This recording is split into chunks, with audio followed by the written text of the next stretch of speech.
तो hello everyone, welcome to the home medical YouTube channel. जैसे कि आप सब जानते हैं कि मैं प्रेजेंट में अपने चैनल पे ऑर्गन पढ़ा रहा हूँ। ऑर्गन मैं फर्स्ट ईयर के लिए भी पढ़ा रहा हूँ और मैं ऑर्गन सेकेंड ईयर के लिए भी पढ़ा रहा हूँ। और प्रेजेंट में मैं ऑर्गन में मियाज़्म करा रहा हूँ और मियाज़्म के जो बाकी लेक्चर्स हैं या जो सेकेंड ईयर के बाकी लेक्चर्स भी हैं वो काफ़ी सारे मैं ऑलरेडी करा चुका हूँ। तो वो आपको डिस्क्रिप्शन सेक्शन में मेरी सेकेंड ईयर की प्लेलिस्ट मिल जाएगी, उसमें आपको सारे लेक्चर्स मिल जाएंगे। और मैं बता दूं कि जितने भी मेरे लेक्चर्स हैं ये सारे के सारे जो नागेंद्र बाबू है ऑर्गेनिक की, मैंने उसके एक्सप्लेनेशन है ना वहाँ पे पढ़ा रहा हूँ। आप चाहें तो साथ के साथ में नागेंद्र बाबू ओपन कर सकते हैं, नहीं तो जो है ये मेरे नोट्स हैं वही काफी हैं। ओके, ठीक है। तो इससे पहले जो है लास्ट लेक्चर में हमने क्या क्या पढ़ा था। लास्ट लेक्चर में हम लोग सोरा पढ़ रहे थे, ठीक है। सोरा की हम लोग सारी की सारी हिस्ट्री पढ़ चुके थे और उसका डेवलपमेंट पढ़ चुके थे और इंटरनल और एक्सटर्नल मैनिफेस्टेशंस वगैरह ये सारी चीजें हम लोग है ना पढ़ चुके थे, ठीक है। इस लेक्चर में इससे पहले मैं आगे बढ़ूं, मैं थोड़ा सा जो है यहाँ पे सोरा से रिलेटेड जो है जैसे हम लोग अभी जो पढ़ रहे हैं नागेंद्र बाबू से, वो तो हो गया हमारा अभी का थियोरेटिकल एस्पेक्ट, ठीक है। अब ये जो अभी आपको स्क्रीन पे दिख रहा है ये मैं थोड़ा सा आपको बताऊंगा सोरा का एक थोड़ा सा क्लिनिकल एस्पेक्ट, ठीक है, ताकि जो आगे मैं पढ़ाने वाला हूं आप उससे भी है ना रिलेट कर पाए, पहली चीज। और दूसरा चीज ये है कि जो भी अभी आप पढ़ रहे हैं मियाज़ को लेके, उसको आप क्लिनिकली भी कैसे कोरिलेट कर सकते हैं ये भी आप कर पाए, ठीक है। तो सिंपल सी चीज समझते देखो, जब भी हम लोग यहाँ पे बात करते हैं सोरा की, ठीक है, तो सोरा जो है सिंपल सी चीज वही है, सोरा मियाज्म की, ठीक है। तो हम यहाँ पे सोरा से रिलेटेड तीन चीजें पढ़ेंगे या तीन चीजें देखेंगे। सबसे पहली चीज क्या है, ठीक है, सोरा जो है मतलब सोरा जो मियाज्म है ना, उसका मेन एक कीवर्ड जैसे क्या रहता है कि हम लोग एलेन्स की नोट्स में, एलेन्स की नोट्स जब पढ़ते हैं तो एलेन्स की नोट्स में वो क्या होता है, की नोट क्या होता है। कीनोट या कीवर्ड वो एक मतलब है ना एक सिम्टम होता है जिसके बेसिस पे मतलब है ना कि हम पूरी की पूरी मतलब है ना कि हाँ मेडिसिन को या फिर डिजीज को क्लासिफाई कर सकते हैं या मतलब मेडिसिन तक पहुंच सकते हैं या डिजीज को कि हाँ ये इस डिजीज का की नोट है, यानी कि ये एक कैरेक्टरिस्टिक है इस डिजीज की, या ये इस मेडिसिन का की नोट है, ये एक कैरेक्टरिस्टिक है इस मेडिसिन का, ठीक है। जिसके बेसिस पे उस कीनोट के बेसिस पे भी हम लोग है ना रेमेडी तक पहुंच सकते हैं। इसी तरीके का होता है ना, उसी तरीके से जो मियाज्म के केस में यहाँ पे हर एक मियाज्म का एक पर्टिकुलर एक कीनोट होता है, एक कीवर्ड होता है, ठीक है। तो हम लोग पहले वो देखेंगे, ठीक है। तो सबसे पहले जैसे हम बात कर रहे थे सोरा की, तो सोरा में जो कीवर्ड है सोरा मियाज्म का वो है इरिटेशन, ठीक है। तो सोरा मियाज्म का कीवर्ड क्या है, इरिटेशन। बच्चों इसको बहुत अच्छे से याद रखना कि सोरा मियाज्म का कीवर्ड क्या है, इरिटेशन। यानी कि सोरा जो मियाज्म है, जहां पे भी आपको सोरिक मियाज्म के केसेस मिलेंगे या कोई भी केस हो मान लो, आपको जो है वहां पे एक पर्टिकुलर चीज देखने को मिल रही है, इरिटेशन, ठीक है। इरिटेशन वर्ड आ रहा है तो वो आपको लेके जाएगा सोरा की तरफ, ठीक है। इरिटेशन मतलब सोरा, ठीक है। अब इरिटेशन किस तरीके की, इरिटेशन जो है वो मेंटल और फिजिकल दोनों तरीके की हो सकती है, ठीक है। तो ये जो इरिटेशन है ये मेंटल और फिजिकल दोनों तरफ, दोनों तरह की हो सकती है, यानी मेंटल और फिजिकल दोनों प्लेन की हो सकती है। कई सारे टीचर्स जो है इस तरीके से भी बताते हैं कि सोरा का मतलब क्या होता है। सोरा का मतलब जैसे हम लोग समझते हैं ना कि इच होता है ना। तो कई सारे टीचर्स ऐसे भी समझाते हैं इस चीज को कि सोरा का जो मतलब है ना, सोरा मतलब इरिटेशन यानी कि खुजली, है ना। और ये खुजली कैसी होगी सोरा में, ये फिजिकल लेवल पे भी होगी, मेंटल लेवल पे भी होगी, यानी कि मतलब शारीरिक रूप की भी खुजली और दिमागी खुजली भी दोनों जो है सोरा के अंदर आते हैं, ठीक है। अब हम लोग इसको थोड़ा सा और देखते हैं, ठीक है। अगर हम लोग जो है सोरा में, अगर सबसे पहले हम बात करेंगे सोरा के इरिटेशन में, फिजिकल इरिटेशन हमें सोरा में कैसे देखने को मिलेगा, ठीक है। तो फिजिकल इरिटेशन जो सोरा में देखने को मिलेगा वो कैरेक्टराइज होगा बाय इचिंग, यानी कि जो सोरा में फिजिकल इरिटेशन की हम लोग बात कर रहे हैं वो हम लोग वहां पे बात कर रहे हैं इचिंग की, मतलब पर्टिकुलर वही खुजली वाली की, यानी कि सोरा जहां पे भी जो है हमें है ना इचिंग देखने को मिलेगी किसी भी केस में जो है वहां पे, है ना, तो इचिंग कहीं ना कहीं है ना फिजिकल लेवल पे अगर हमें इचिंग देखने को मिलती है तो वो कहीं ना कहीं है ना इंडिकेट करेगी वहां पे सोरा की तरफ। ठीक है, सिंपल सी चीज है ये। जैसे कि कोई पेशेंट आ रहा है, वो आपको है ना बता रहा है कि डॉक्टर साहब जो है मुझे है ना मतलब पूरी बॉडी में खुजली होकर रही है, itching all over the body. ठीक है, अब ये जो है इचिंग है फिजिकल प्लेन पे, तो ये कहीं ना कहीं इंडिकेट कर रही है आपको सोरा की तरफ। ठीक है, कि यानी कि ये जो इचिंग है वो सोरिक ओरिजिन की है। ठीक है, एक तो ये हो गया यहाँ पे। ठीक है, फिजिकल लेवल पे सोरा का जो है मतलब हमने पढ़ा कि फिजिकल लेवल पे सोरा जो है, सोरा का इरिटेशन मतलब है ना कैसे दिखेगा। ठीक है, सिंपल सी चीज या फिजिकल। ठीक है, आई होप आप समझ के होंगे। ठीक है, दूसरा जो है अब हम बात करेंगे सोरा में मेंटल प्लेन पे इरिटेशन की। सोरा में जो मेंटल प्लेन पे इरिटेशन है, यानी कि जो दिमागी खुजली है, देखो मैं थोड़ा सा इसको ऐसे समझाता हूँ। जैसे दोस्त लोग साथ में बैठे होते हैं ना, तो कई दोस्त मजाक करते हैं कि है ना अबे इसके साले के दिमाग में कुछ ज्यादा ही खुजली मची रहती है, इसको साले को कुछ ज्यादा ही खुजली है ना मची रहती है, इस तरीके से। लड़कियां कहती हैं कि नहीं कहती वो मुझे नहीं पता, लड़के इस तरीके से कहते हैं। ठीक है, तो ये चीज होती है। तो एक्चुअल में जो है ना, वो जो स्लैंग यूज किया जाता है कि अबे इसके तो बहुत खुजली मची रहती है ना, तो एक्चुअल में वो मेंटल इरिटेशन की बात करें। और वो जो मेंटल इरिटेशन है, जो दिमागी खुजली है वो जो है किस ओरिजिन की होती है, वो जुड़ी हुई होती है सोरा से, है ना। सिंपल सी चीज है ये। तो जहां पे भी आपको मेंटल इरिटेशन देखने को मिले, ठीक है, मेंटल इरिटेशन क्या करता है कि मेंटल इरिटेशन लेड करता है मेंटल टर्मोइल की तरफ। अब ये मेंटल टर्मोइल क्या होता है, देखो, टर्मोइल मीन्स होता है उथल पुथल। एक तरीके से आपने हिंदी में सुना होगा कभी कि टर्मोइल मीन्स होता है उथल पुथल, यानी कि जो सोरा है ना, उसमें क्या होता है कि जो मेंटल इरिटेशन होती है, मेंटल इरिटेशन क्या करता है कि वो दिमागी उथल पुथल है ना दिमाग में क्रिएट करता है। यानी कि दिमाग में कोई चीज चल रही है, अब फिर उस चीज की वजह से हमें इतना स्ट्रेस हो गया, एंजाइटी हो गई, अप्रीहेंशन हो गया, ये वो चीजें, तो मतलब वही चीज है ना कि दिमागी उथल पुथल क्रिएट कर देता है ना। तो वो चीज ये किसकी वजह से होता है, ये होता है सोरा की वजह से। यानी कि जो इविल डिजीज कॉजिंग फोर्सेस थी सोरा, वो क्या करता है, वो मेंटल इरिटेशन कॉज करता है। मेंटल इरिटेशन फिर क्या करता है कि वो फिर मेंटल टर्मोइल यानी दिमागी उथल पुथल को जन्म देता है। ठीक है, और इसके एग्जाम्पल क्या है, इसके एग्जाम्पल आ जाते हैं हमारा जैसे A3, यानी एंजाइटी है। भाई एंजाइटी हो क्या रह गई है यार, पेपर में दे के आऊं यार, पेपर में क्या होगा, पेपर कैसा आया था, रिजल्ट कैसा आएगा, ये वो ऐसा सब। तो ये जो एंजाइटी है ना, ये सारी की सारी किस वजह से है, ये एक एंजाइटी एक इरिटेशन की वजह से, मेंटल इरिटेशन की वजह से। और वो मेंटल इरिटेशन किस वजह से आए, वो आया है ड्यू टू सोरा। ठीक है, सोरिक मियाज्म की वजह से। ठीक है, अलर्टनेस।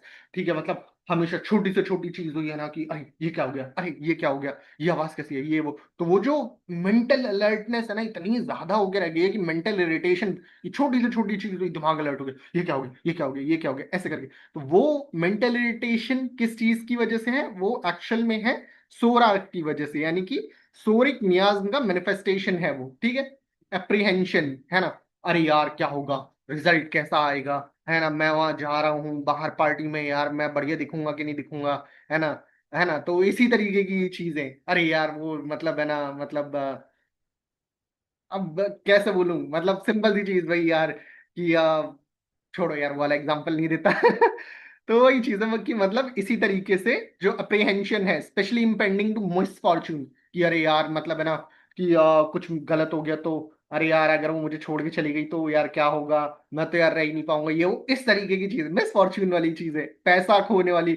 अरे यार अगर जो है मेरा मतलब है ना मैं पैसा मेरा सारा खर्च हो गया यार महीने के एंड तक, तो मैं कैसे करूंगी, ये वो मतलब मिस फॉर्चून किसी भी तरीके हो सकता है। तो सारा का सारा जुड़ा होता है वो सोरे के ओरिजिन, सोरा से जुड़ा हुआ होता है। ठीक है, साथ में ही जितना भी जो मतलब एंजाइटी वगैरह जो है विच मैनिफेस्ट एज फियर। ठीक है, ठीक है, सिंपल सी चीज, एंजाइटी वगैरह जो है, अप्रीहेंशन वगैरह है विच मैनिफेस्ट एज फियर। ठीक है, और psora have most fierce of all the miasms. अब एक चीज याद रखो, सोरा में क्योंकि हमको मेंटल इरिटेशन मिलता है, ठीक है, जो कि फिर वहां पे लेड करता है मेंटल टर्मोइल की तरफ। और फिर क्या क्या चीज है भाई, एंजाइटी, अलर्टनेस, अप्रीहेंशन, है ना, ये सारी चीजें कॉज करता है, फियर कॉज करता है, सबसे ज्यादा क्या कॉज करता है, फियर कॉज कर, सोरा जो है फियर मैनिफेस्ट करता है मेंटल प्लेन पे, ठीक है। और ये चीज याद रखो कि psora have most fierce of all the miasms, मतलब जितनी भी मियाज है उसमें जो सबसे ज्यादा अगर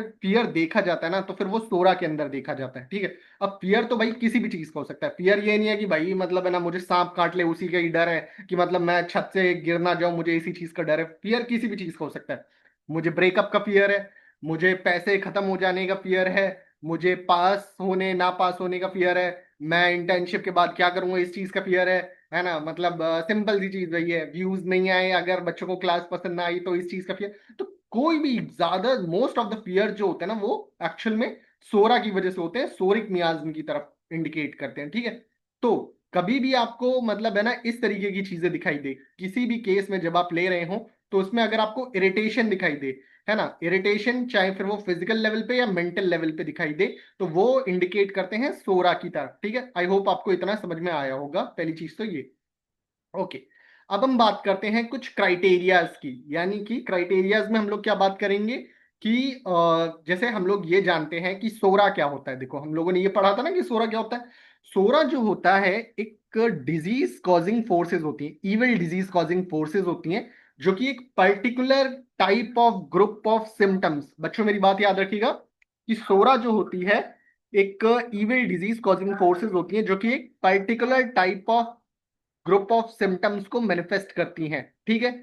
यानी कि उन सिम्टम्स में जो जो भी सोरा मैनिफेस्ट करेगा, है ना, तो उनमें एक पर्टिकुलर मतलब है ना कुछ चीजें होंगी, कुछ पर्टिकुलर टाइप होगा उन ग्रुप ऑफ सिम्टम्स में। वहां पे एक पर्टिकुलर टाइप देखने को मिलेगा, यानी कि ठीक है। तो वो क्या पर्टिकुलर टाइप देखने को मिलेगा, देखो जो सोरा जो है, सोरा के जो मैनिफेस्टेशंस है किसी भी मतलब जब भी आपको देखने को मिलेंगे, तो वहां पे आपको क्या देखने को मिलेगा, सूरज जब अपने आप को मैनिफेस्ट करता है, तो जिन भी ग्रुप ऑफ सिम्टम्स के फॉर्म में मैनिफेस्ट करता है, तो उन ग्रुप ऑफ सिम्टम्स में आपको क्या देखने को मिलेगा, लैक, ठीक है। किसी चीज का लैक देखने को मिल रहा है, यानी कि कमी देखने को मिल रही है, स्कैंटी देखने को मिल रहे हैं, या फिर एब्सेंस मिल रहा है किसी भी जगह पे आपको जो है, तो फिर ये जो है सोरा की वजह से है, ठीक है। कहीं पे भी आपको लैक देखने को मिल रहा है, कमी देखने को मिल रही है, स्कैंटी है ना देखने को मिल रही है ना, स्कैंटी तो आपको मालूम ही होगा, ठीक है। तो लैक देखने को मिल रहा है, स्कैंटी देखने को मिल रही है कुछ चीजें, या एब्सेंस मिल रही है किसी भी चीजों की, तो ये जो है ड्यू टू सोरा है, और सोरा ही अपने आप को इस type of group of symptoms के फॉर्म में मैनिफेस्ट करता है, ठीक है।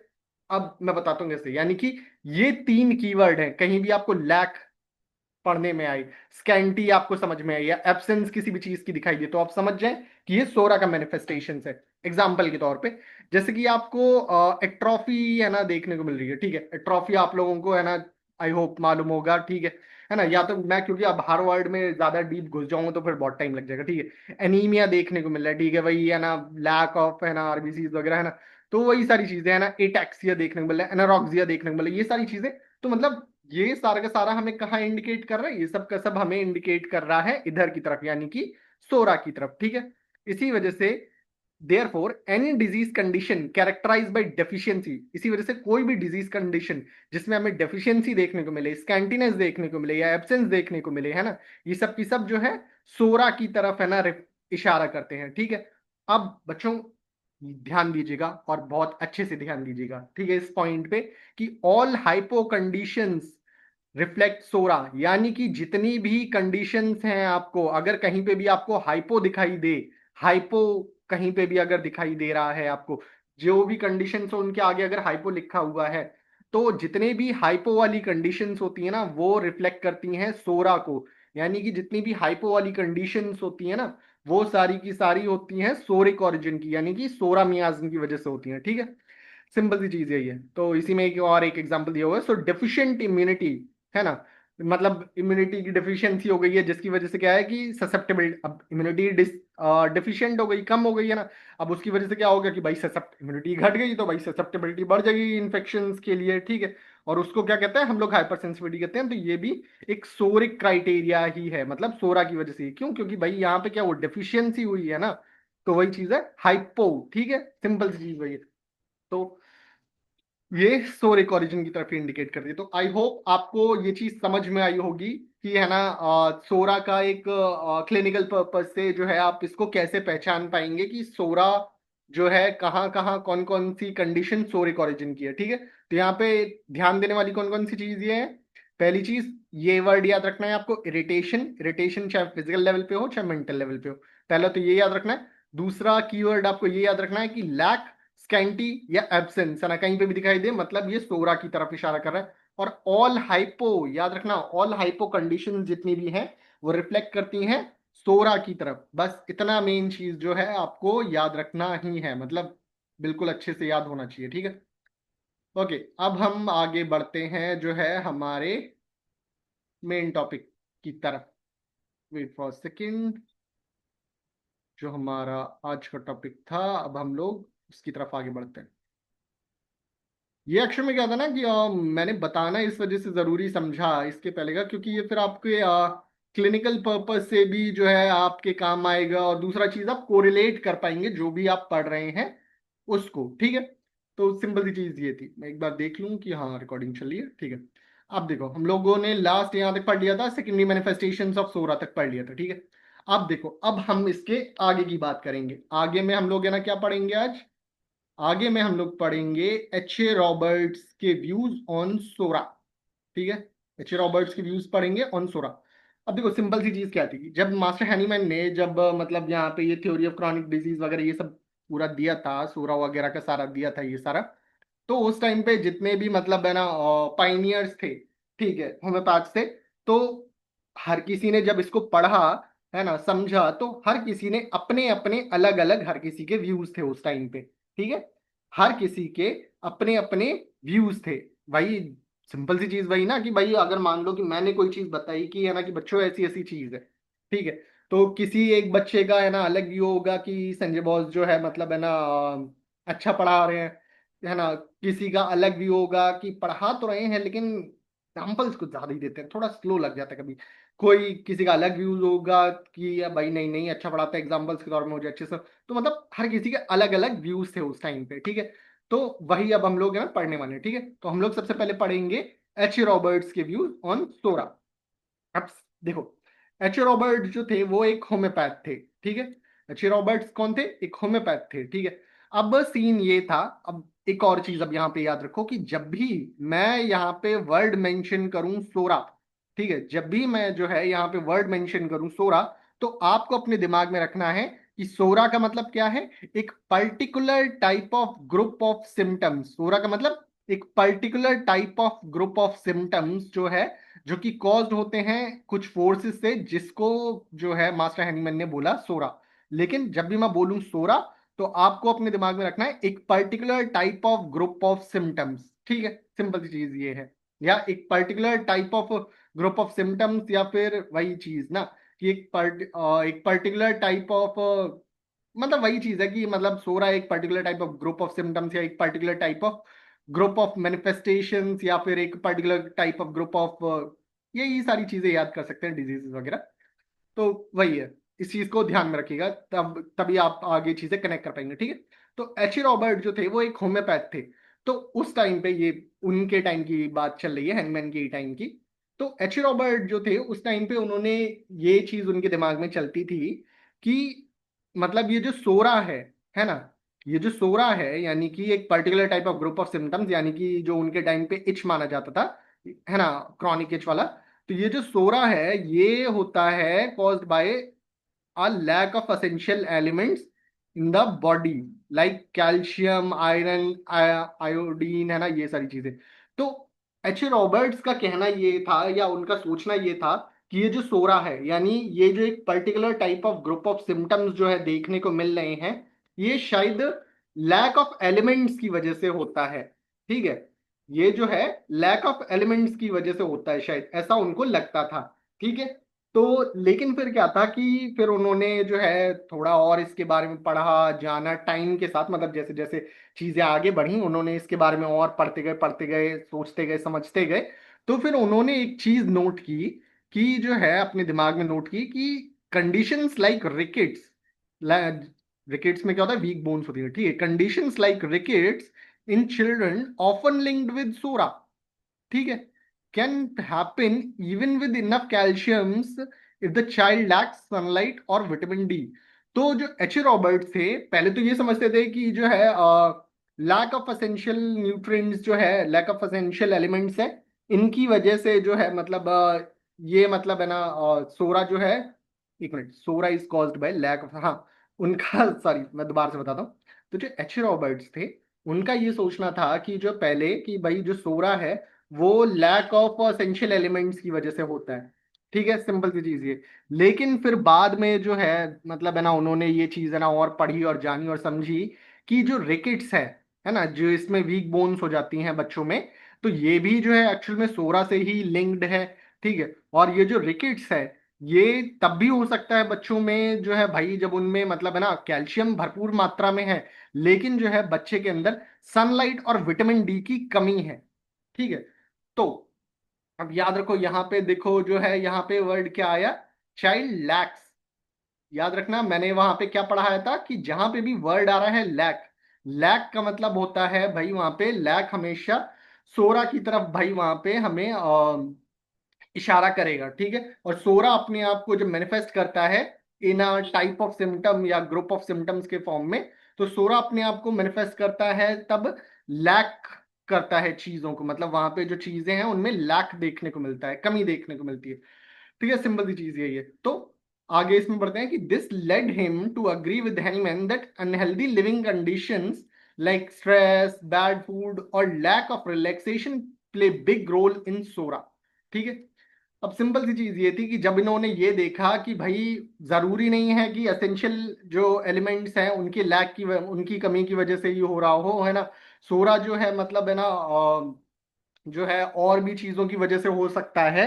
जैसे कि मान लो जो है भाई खराब खाना, अच्छा खाना ना खाने की वजह से, स्ट्रेस की वजह से, लैक ऑफ रिलैक्सेशन की वजह से, ये भी एक बिग रोल प्ले करता है सोरा में। ठीक है, तो ये सीन हुआ, मतलब फिर वो हैंगमैन की बातों से अग्री किए।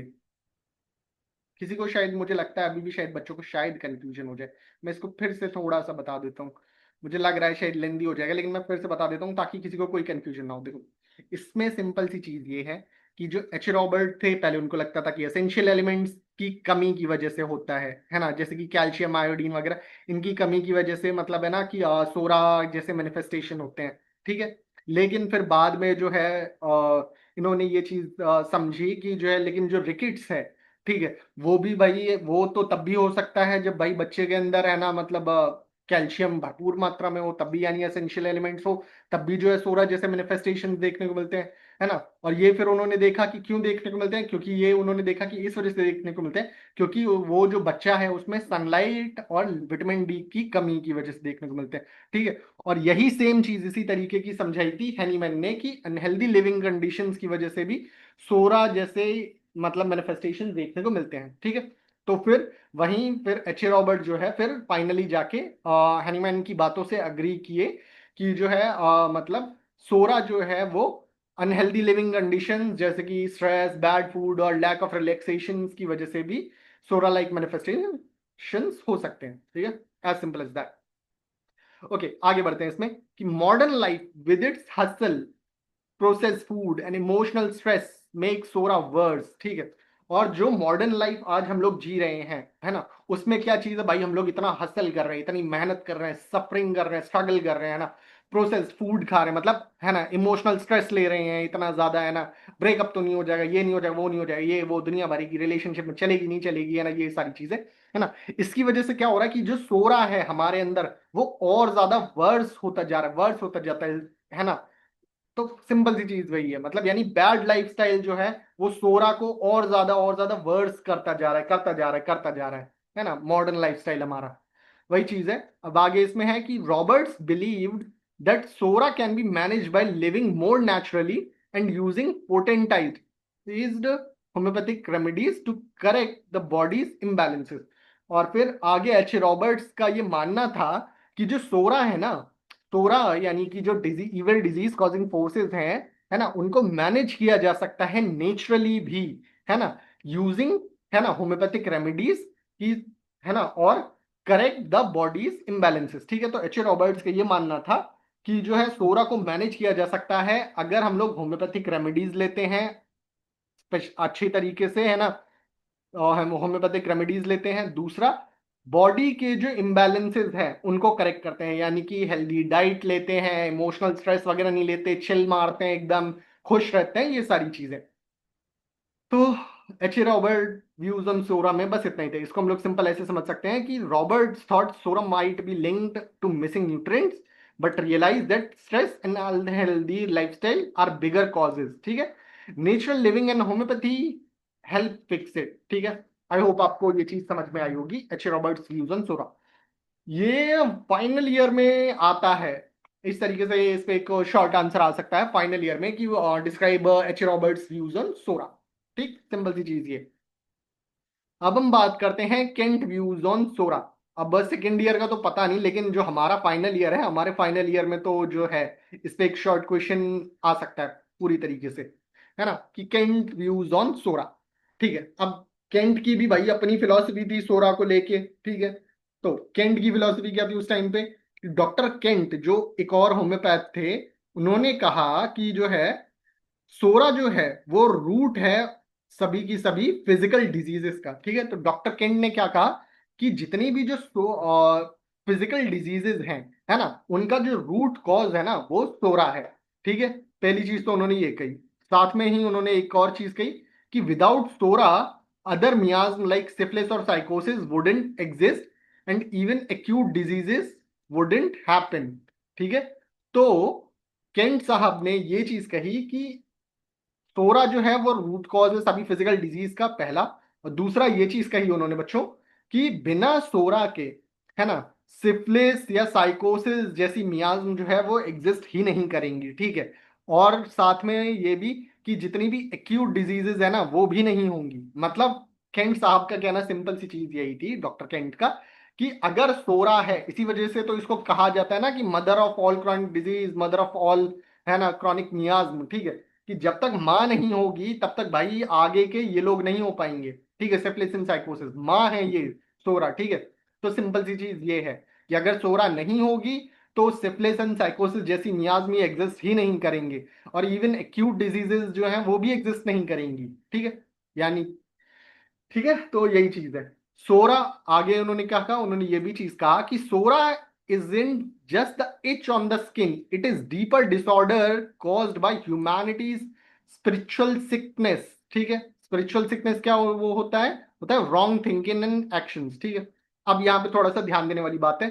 ये शॉर्ट में एक बार को आ सकता है, अब शायद फाइनल ईयर में आ जाए। स्पिरिचुअल सिकनेस किसे कहते हैं, कि describe spiritual sickness by Kent, है ना, वाई इसी तरीके से आ सकता है। ठीक है, देखो अब इसमें सीन क्या है।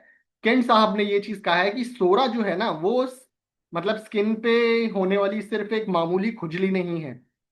ठीक है, सोरा जो है वो एक डीपर डिसऑर्डर है, एक बहुत गहरा डिसऑर्डर है, जो कि, है ना, कॉज्ड बाय, जो कि कॉज्ड हुआ है बाय ह्यूमैनिटी स्पिरिचुअल सिकनेस। ठीक है, अब देखो इसका मतलब समझाता हूं मैं, देखो क्या है ह्यूमैनिटी स्पिरिचुअल सिकनेस, क्या है यहाँ पे देखो।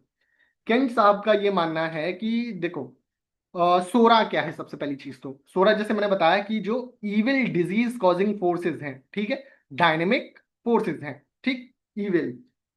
अब सुनो कि केंट साहब का मानना ये था, ये जो ह्यूमैनिटी स्पिरिचुअल सिकनेस का इसका मतलब ये है, उनका मानना ये था कि जैसे कि जो मतलब इंसान था, जब इंसान का जन्म हुआ था, ठीक है, मतलब सालों साल पहले, जब बिल्कुल पहला इंसान जन्म हुआ था, तो वो एकदम साफ सुथरा था, एकदम साफ सुथरा, उसमें कोई भी बुराई नहीं थी, है ना, एकदम बढ़िया मस्त इंसान था, चिल मारता हुआ, है ना। अब फिर क्या, कोई टेंशन नहीं थी, बिंदास एकदम रहता था।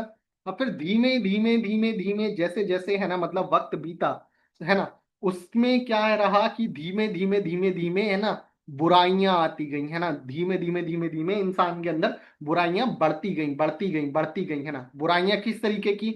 बुराइयां बहुत सारी तरीके की।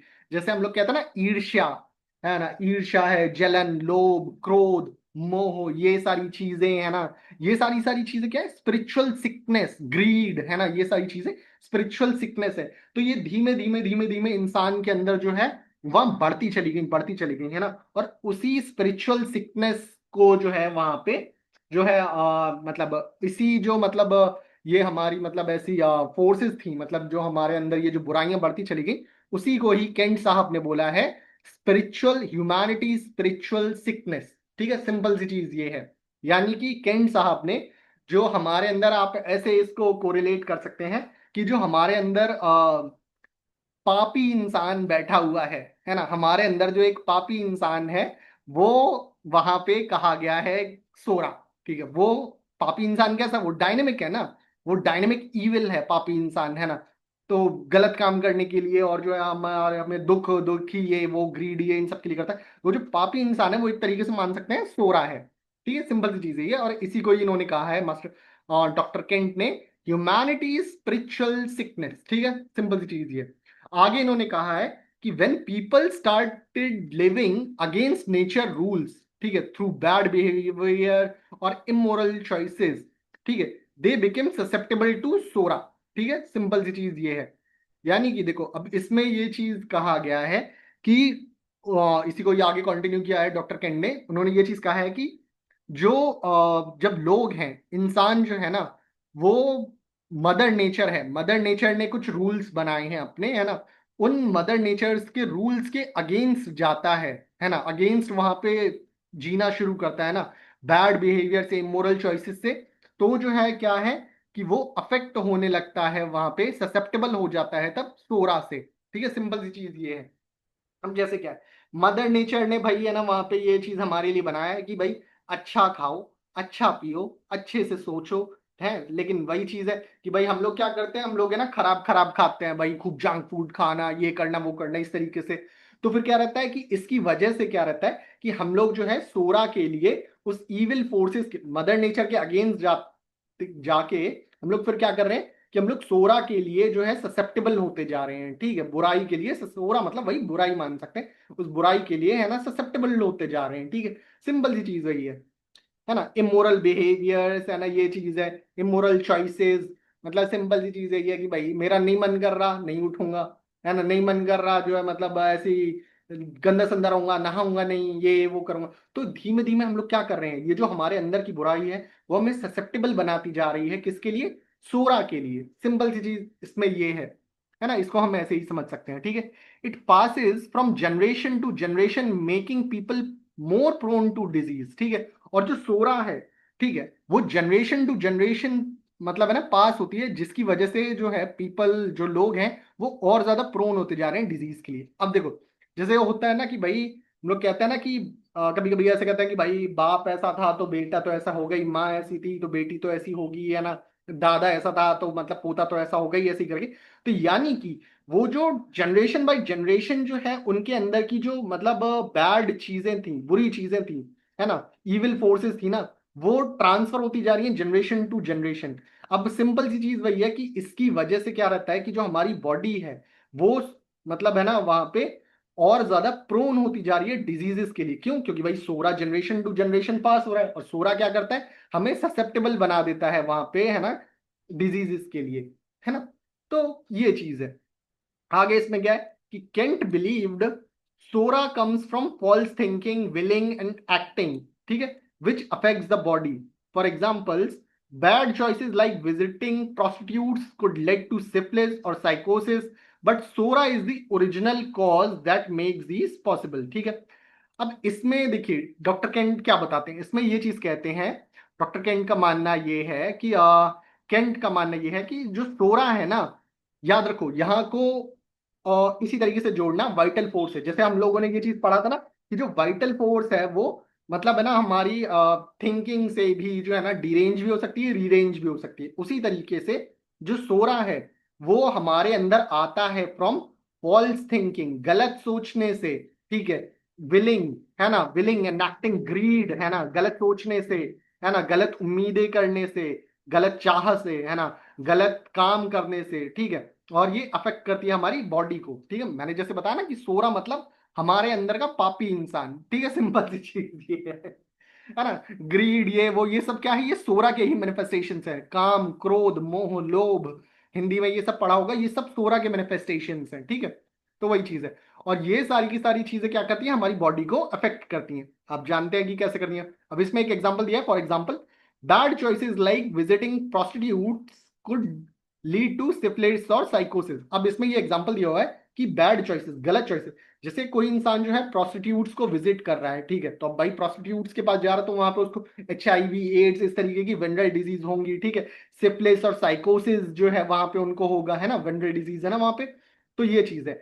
अब जो है लेकिन इसके लिए, है ना, अब ये तो देखो, ये जो है सिफिलिस एंड साइकोसिस जो है या HIV एड्स ये वो, तो सब ये तो प्रोस्टिट्यूट को विजिट करने के बाद हुआ, ठीक है। लेकिन अब ये बंदा जो है वो प्रोस्टिट्यूट्स के पास गया क्यों? उसके दिमाग में फॉल्स थिंकिंग आई, उसके दिमाग में गलत सोच आया, गंदी चीजें आई। अब वो गंदी चीजें क्यों आई? वो एक्चुअल में वो गंदी चीजें आई सोरा की वजह से। तो सोरा जो है एक्चुअल में जो ओरिजिनल कॉज था वहां पे, जिसकी वजह से ये चीज पॉसिबल हुई, वो क्या था? वो था सोरा। ठीक है, आई होप आपको इतना समझ में आया होगा। और इससे ज्यादा बेहतर तरीके से बेटा मुझे नहीं लगता कि कोई समझा सकता है ना। तो वही चीज है। ठीक है, अब हम बात करते हैं। हमने पूरा समझ लिया कि सोरा क्या होता है, सोरा, केंट के व्यूज जान लिए, रॉबर्ट्स के व्यूज जान लिए सोरा पे। अब हम लोग थोड़ा सा बात करते हैं अब इसके मतलब कि सोरा क्या होता है। ठीक है, अब हम लोग इसके ट्रीटमेंट पे बात करते हैं। ठीक है, अब हम बात करते हैं एंटी सोरिक ट्रीटमेंट पढ़ेंगे। एंटी सोरिक ट्रीटमेंट मतलब, देखो, एंटी मतलब सोरा को खत्म करने वाला, सोरा के एंटी जो ट्रीटमेंट होता है, यानी सोरा को खत्म करने के लिए जो ट्रीटमेंट, उसके बारे में। ठीक है, एंटी सोरिक ट्रीटमेंट। तो treating psora depends on its stage. ठीक है, कि सोरा को हम ट्रीट कैसे करें या कितना ट्रीट कर पाएंगे वो डिपेंड करता है उसकी स्टेज पे, कि वो किस स्टेज में है। ठीक है, सिंपल सी चीज ये है। अब सुनो, जैसे कि हमने पढ़ा था सोरा की, मान लो अगर प्राइमरी मैनिफेस्टेशन, सोरा अभी जो है जिस स्टेज में है तो उसमें अभी वो सिर्फ अपनी प्राइमरी मैनिफेस्टेशंस जो है शो कर पा रहा है। ठीक है, तो सोरा अभी जिस स्टेज में है वहां पे सिर्फ अपनी प्राइमरी मैनिफेस्टेशंस अगर शो कर पा रहा है।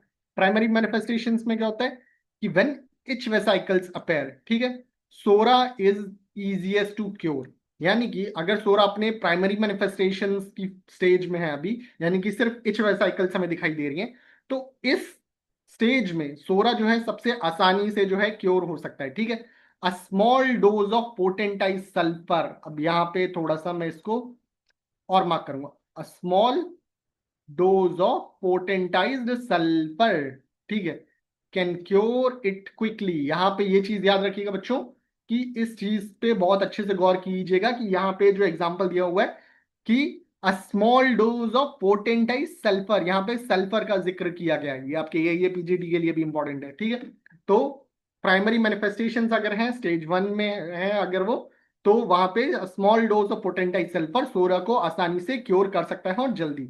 ठीक है, दूसरा जो है, अगर भाई मान लो दूसरा जो है लेटेंट या सेकेंडरी मैनिफेस्टेशंस सोरा ने शुरू कर दिए हैं, यानी कि इस स्टेज पे है सोरा अगर, ठीक है, तो फिर उस स्टेज में क्या होगा, लेटेंट या सेकेंडरी मैनिफेस्टेशंस में क्या होता है, अगर इच वेसाइकल्स जो है सप्रेस कर दी गई हैं, ठीक है, यानी जो कि हमारी लेटेंट फेज में होता है, if the vesicles are suppressed psora hides और कॉज क्रॉनिक डिजीजेस। ठीक है, अगर देखो, अगर लेटेंट फेज में है सोरा तो सोरा हाइड कर जाता है, या फिर अगर वो सेकेंडरी मैनिफेस्टेशन शो करने लगा है तो फिर भाई वो क्रॉनिक डिजीज शो करने लग जाता है। ठीक है, तो अगर इन स्टेजेस में है तो वहां पे क्या है कि सल्फर अकेला जो है वहां पे काम नहीं कर सकता। जैसे हमने प्राइमरी स्टेज में देखा था, मतलब प्राइमरी मैनिफेस्टेशन में तो हमने देखा था कि खाली थोड़ा सा मतलब है ना सल्फर दो, है ना, सल्फर की कुछ डोजेस, है ना, और जो है भाई मतलब क्योर हो जाता था वो। लेकिन लेटेंट और सेकेंडरी मैनिफेस्टेशंस में अकेला सल्फर नहीं कर पाएगा, इंस्टेड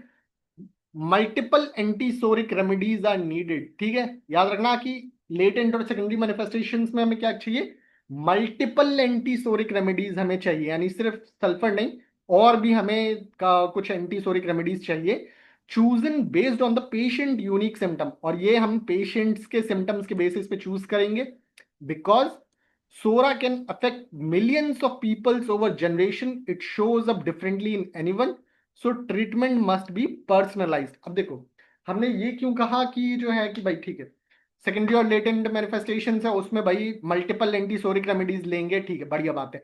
यहाँ पे लेकिन हमने ये चीज कही कि पेशेंट के यूनिक सिम्टम्स को देखते हुए, ये चीज क्यों कहा? अब एक्चुअल में क्या है कि भाई सोरा जनरेशन टू जनरेशन जो है भाई वहां पे चेंज होता रहता है, चेंज होता रहता है, चेंज होता रहता है ना। तो ये चीज है कि भाई हर इंडिविजुअल में जो है अलग अलग तरीके से सोरा मैनिफेस्ट करेगा, है ना, थोड़ा सा अलग तरीके से मैनिफेस्ट करेगा। इसी वजह से, है ना, वहां पे हमारा जो ट्रीटमेंट होगा वो पर्सनलाइज्ड होगा, पेशेंट बाय पेशेंट, ठीक है। सिंपल सी चीज यही है। जैसे हम लोग रेमेडी सिलेक्शन भी करते हैं ना इंडिविजुअलाइजेशन के थ्रू, तो सेम कॉन्सेप्ट यहाँ पे है। तो वही चीज है। अगर हम लोग अब हम लोग इसका सिंपल डेविड का वे पढ़ें तो ये चीज है कि psora is treated definite differentially based on state. Early stage psora जो कि इची ब्लिस्टर्स होते हैं is cured easily with sulphur, but hidden और chronic psora need several remedies tailored to the patient. थक गया मैं।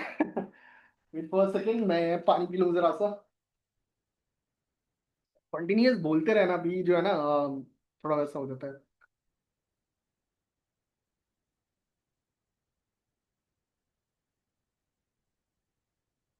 ओके, ठीक है।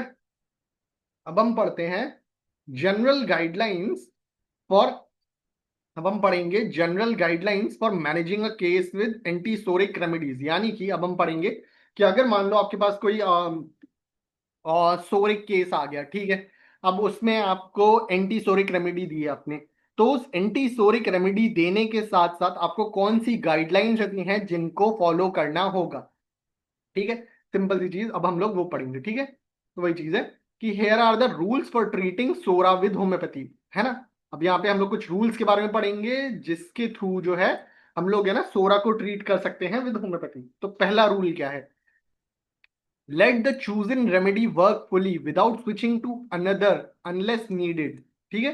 Don't repeat if the patient is improving. तो पहला रूल क्या है हमारा सोरा को एंटीसोरिक रेमेडी से ट्रीट करने का? कि मान लो अगर कोई भी पेशेंट आया, ठीक है, हमने उसको जो है एंटीसोरिक रेमेडी दी, ठीक है, तो जब तक जरूरी ना हो तब तक जो है हमें वहां पे उसकी जो हमने एंटीसोरिक रेमेडी दी है उसको चेंज नहीं करना चाहिए, ठीक है, जब तक जरूरी ना हो, ठीक है। और दूसरी चीज ये है कि don't repeat if the patient is improving, है ना। और दूसरी चीज ये है कि हमें रिपीट नहीं करना चाहिए, है ना। अगर मान लो हमें दिख रहा है कि भाई पेशेंट जो है इंप्रूव कर रहा है, पहली चीज तो हमें चेंज नहीं करनी चाहिए। दूसरा ये है कि हमें अगर लग रहा है कि भाई पेशेंट जो है इम्प्रूव कर रहा है, तो भाई हमें इतने जल्दी उसको रिपीट नहीं करना चाहिए। अगर पेशेंट हमको इम्प्रूव करते हुए दिखाई दे रहा है कि हाँ हमने दी उसको, ठीक है, वो कोई डीप एंटीसोरिक थी, ठीक है, तो हमने उसको काम करने का पूरा मौका दिया और हमें देखा कि वो अच्छे रिजल्ट्स प्रोड्यूस कर रही है, तो फिर हमें उसको छोड़ देना चाहिए जब तक वो मतलब अपना काम करे। ये नहीं कि भाई उसको बीच में ही रिपीटिशन उसका मार दे, ऐसे नहीं, ठीक है। जब तक काम कर रही है तो तब तक हमको उसको करने देना चाहिए, ठीक है।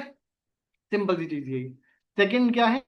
If new unfamiliar symptoms appear the remedy is wrong, ठीक है, यूज एन एंटीडोट और switch to a better remedy, ठीक है। दूसरा रूल क्या है कि मान लो अगर हमने किसी को एंटीसोरिक रेमेडी दी और वहां पे एंटीसोरिक रेमेडी देने के बाद कोई भी अनफेमिलियर सिम्टम आ गया, ठीक है, अनफेमिलियर सिम्टम मतलब यानी कि पहले वो सिम्टम नहीं था, है ना, और पास हिस्ट्री में भी वो सिम्टम नहीं था, वो नया सिम्टम कहीं से अचानक से आ गया और वो पास हिस्ट्री में भी नहीं था, यानी वो अनफेमिलियर था। तो अगर कोई अनफेमिलियर सिम्टम आ जाए, है ना, जो कि पास हिस्ट्री में भी नहीं था, इसका मतलब जो है कि वहां पे जो हमने रेमेडी दी है वो गलत रेमेडी दी है, ठीक है। तो उसके लिए हमें क्या करना चाहिए कि वहां पे हमको या तो फिर उसको ये लिए हमें एक एंटीडोट यूज करना चाहिए, रेमेडी को एंटीडोट कर देना चाहिए, या फिर जो हमें एक बेटर रेमेडी है दूसरी रेमेडी की तरफ वहां पे स्विच कर देना चाहिए, ठीक है। तो दूसरा रूल तो ये है। तीसरा, if symptoms worsen but the patient feel better, it is a homeopathic aggravation, a good sign that the remedy is working. यानी कि थर्ड रूल क्या है? अगर मान लो हमने किसी पेशेंट को जो है भाई एंटीसोरिक रेमेडी दी, ठीक, अब उसमें क्या है कि सिम्टम्स जो थे उसके जो पहले से ही सिम्टम्स थे ना वो और ज्यादा बढ़ गए, ठीक है। लेकिन पेशेंट कह रहा है कि डॉक्टर साहब मेरे को मतलब है ना दाने दाने से तो मेरे और मतलब है ये मतलब थोड़े बढ़ गए हैं और दाने निकल से आए हैं, लेकिन जो है ना मुझे अंदर से थोड़ा बेहतर महसूस हो रहा है। अंदर से बेहतर महसूस क्या हो रहा है? मतलब जो उसकी विल है, उसकी अंडरस्टैंडिंग है ना, एंग्जाइटी वगैरह उन सब में मतलब उसको अंदर से एक बेहतर महसूस हो रहा है। भले ही दाने दाने से निकलते हुए दिख रहे हैं बढ़ते हुए, लेकिन उसको अंदर से महसूस हो रहा है बढ़िया, है ना। तो परेशान नहीं है कि, है ना।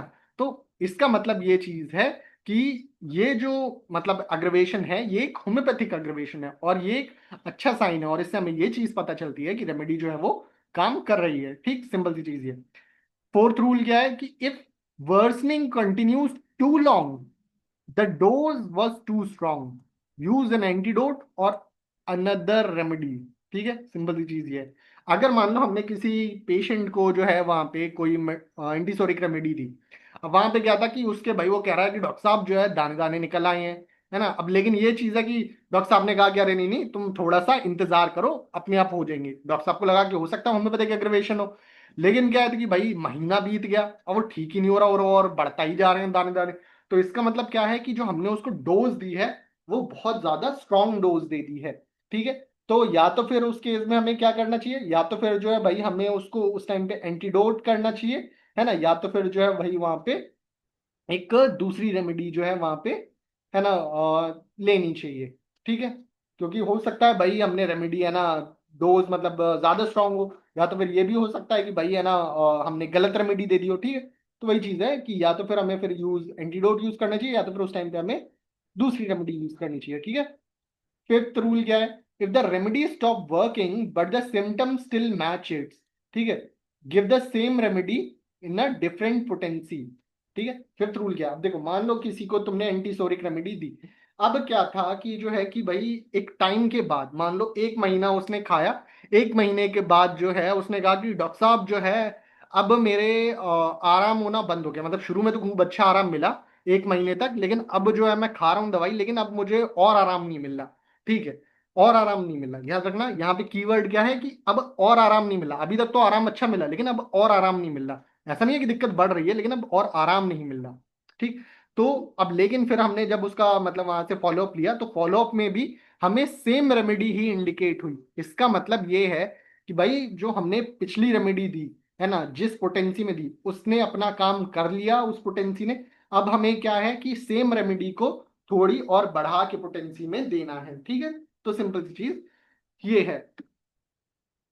Okay, now sixth rule. Sixth rule क्या है कि when one remedy finishes it's action, ठीक है, choose another based on remaining symptoms. अब मान लो किसी को आपने एंटीसोरिक रेमेडी दी, ठीक है, अब एक रेमेडी जो थी भाई उसने अपना काम खत्म कर लिया, ठीक है, अपना काम खत्म कर लिया, और जो है अब कि मान लो उसने 60% आराम दे दिया, अब उसमें फिर आपने 60% के बाद वो रुक गई, अब फिर आपने देखा कि पोटेंसी भी बढ़ा के देख ली, लेकिन अब वो आगे नहीं बढ़ रहा है। ठीक है, तो यानी कि अब इस रेमेडी का काम खत्म हो गया, अब जो बचे हुए सिम्टम है ना, अब उसके लिए हमें जो है दूसरी रेमेडी देनी होगी based on the remaining symptoms. ठीक है, सिंपल चीज ये।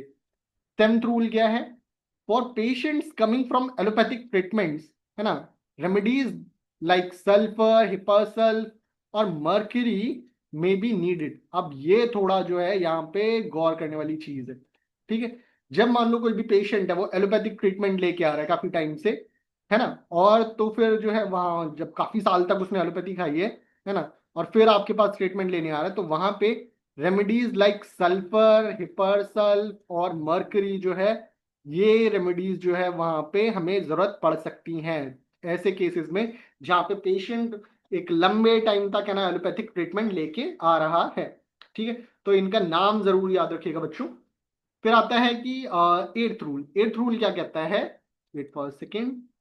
एट्थ रूल कहता है, in very irritated patient when remedies don't work, Hahnemann suggested mesmerism, ठीक है, a type of hypnosis, और giving the remedy through inhalation या olfaction। देखो मेस्मरिज्म कौन से एफोरिज्म में है, वो ज्यादा आगे के एफोरिज्म में, अभी आपके लास्ट के एफोरिज्म में है, तो अभी आपको नहीं, बस इतना मालूम होना चाहिए। देखो अभी इतना समझ लीजिए कि अगर मान लो आपके पास कुछ ऐसे पेशेंट आ रहे हैं कि जो कि बहुत ज्यादा मतलब इरिटेटेड पेशेंट है ना, तो मतलब यानी कि वो कि डॉक्टर साहब मैं हो ही नहीं रहा, हो ही नहीं रहा, हो ही नहीं रहा, है ना, इरिटेटेड है ना, ये वो कुछ ज्यादा ही है ना।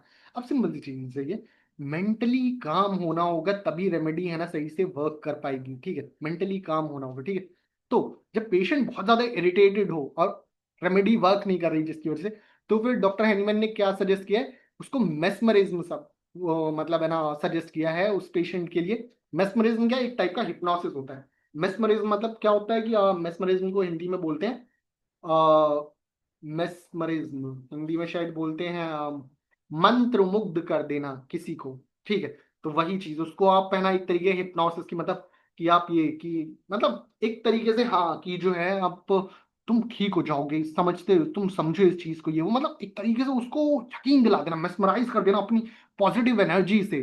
ठीक है, सिंपल सी चीज है ये। या तो फिर आप मेस्मरिज्म ट्राई कीजिए ऐसे केस में, या तो फिर giving the remedy through inhalation, यानी कि या तो फिर इनहेलेशन या ऑल्फैक्टरी रूट से आप वो रेमेडी देने की कोशिश करें। मेस्मरिज्म का मैं फिर से थोड़ी चीज बता दूं कि भाई मैं हूं, मैं इतनी कॉन्फिडेंटली, मैं आपको इतना बेहतरीन तरीके से, मान लो मैं अगर आपको पढ़ा रहा हूं ना, कि आप मेस्मराइज हो गए, कि मतलब सब एकदम दिमाग में बैठता चला गया, तो वो भी एक तरीके का मेस्मरिज्म ही है। समझ रहे हैं? सिंपल सी चीज ये है। ओके, ठीक है। फिर अब हम बात करते हैं mode of administrating the remedy, कि मान लो जो है हम एंटीसोरिक रेमेडी जब देंगे, तो उसको हमें कैसे भाई, मतलब है ना, एडमिनिस्टर करना है उसके बारे में। ठीक है, तो here's how to give antisoric remedies, इसके बारे में हम लोग पढ़ेंगे। पहला, एंटीसोरिक रेमेडी हम कैसे देंगे। ठीक, पहला, take the remedy early in the morning और an empty stomach, either dry on tongue और dissolve in a little water. यानी कि जब भी हम लोग किसी पेशेंट को एंटीसोरिक रेमेडी देंगे, तो हम लोग उसको क्या कहेंगे कि अर्ली मॉर्निंग में खाली पेट जो है इसको लेना है। ठीक है, यानी कि अर्ली मॉर्निंग में, और कैसे लेना है बच्चों, खाली पेट। ठीक है, और वो भी कैसे, अर्ली मॉर्निंग में लेना है, खाली पेट लेना है, और कैसे, ड्राई ऑन द टंग, या तो फिर सीधे मतलब है ना टंग पे ले लेना है, या फिर जो है थोड़ा सा आधा, मतलब है ना आधा कप पानी में, या फिर है ना एक चम्मच पानी में डिजोल्व करके ऐसे ले लेना है। ठीक है, इस तरीके से लेना है। ठीक है, दूसरा जो है, डोंट ईट और drink for 30 to 60 minute after taking the remedy. यानी कि जब भी आपने एंटीसोरिक कोई ली है, तो उसके मतलब है ना 30 से 60 मिनट तक, है ना, रेमेडी को लेने के बाद ना ही कुछ खाना है पेशेंट को, ना ही कुछ पीना है। ठीक, तीसरा, for stronger effect dissolve the remedy in more water before taking it. ठीक है, तो तीसरा क्या है कि और स्ट्रॉन्ग इफेक्ट पाने के लिए हमें रेमेडी को डिजोल्व करना चाहिए with more water before taking it. ठीक है, सिंपल सी चीज ये, हम लोग आधा कप पानी में मान लो डाल लिया। चौथा क्या है, stay calm and avoid sleep for an hour after taking the remedy, as sleep can delay its action. ठीक है, जब भी हम किसी को एंटीसोरिक रेमेडी दें, तो फिर वहां पे उसको, पेशेंट को बोले कि मतलब है ना, आप शांत रहें, रेमेडी लेने के बाद शांत रहें, और सोना अवॉइड करें, कम से कम 1 घंटे तक शांत रहें और सोना अवॉइड करें। ठीक है, क्यों ऐसा सोने को अवॉइड करने को क्यों कहा गया है? क्योंकि जो स्लीप है ना, वो डिले कर सकती है रेमेडी का एक्शन। ठीक है, ओके। फॉर वुमन, फिफ्थ क्या है, for woman, don't give remedies just before और ड्यूरिंग पीरियड्स। ठीक है, वुमेन्स के लिए कहा गया है कि जो है मतलब वुमेन्स में हमें है ना एंटीसोरिक रेमेडी बिफोर और ड्यूरिंग पीरियड जो है वहां पे नहीं देने चाहिए। ठीक है, वेट अंटिल 4 डेज आफ्टर, हमें वेट करना चाहिए पीरियड्स के खत्म होने के 4 दिन तक का। ठीक है, use nux vomica if periods are irregular to prepare for antipsoric treatment. ठीक है, ये वर्ड याद रखिएगा, ये मेडिसिन याद रखिएगा, नक्स वोमिका। इसमें यही चीज कहा गया है कि वुमेन में हमें पीरियड्स के जस्ट बिफोर और ड्यूरिंग पीरियड जो है वहां पे एंटीसोरिक रेमेडी नहीं देनी चाहिए। ठीक है, हमें कम से कम पीरियड्स खत्म होने के 4 दिन बाद का वेट करना चाहिए, है ना। और अगर पीरियड्स इरेगुलर हैं फीमेल के, है ना, तो फिर वहां पे हमें पहले नक्स ओमेगा देना चाहिए।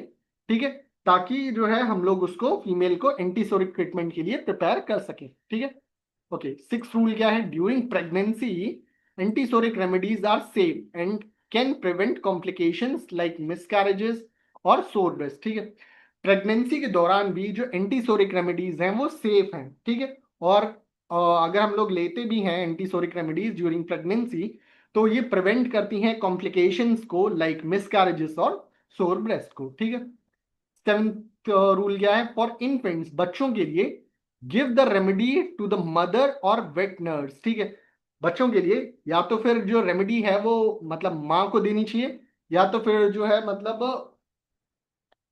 और जो भी मान लो जो है भाई उसको दूध दूध पिला रही है ना, उसको देनी चाहिए। ठीक है, सिंपल सी चीज है ये।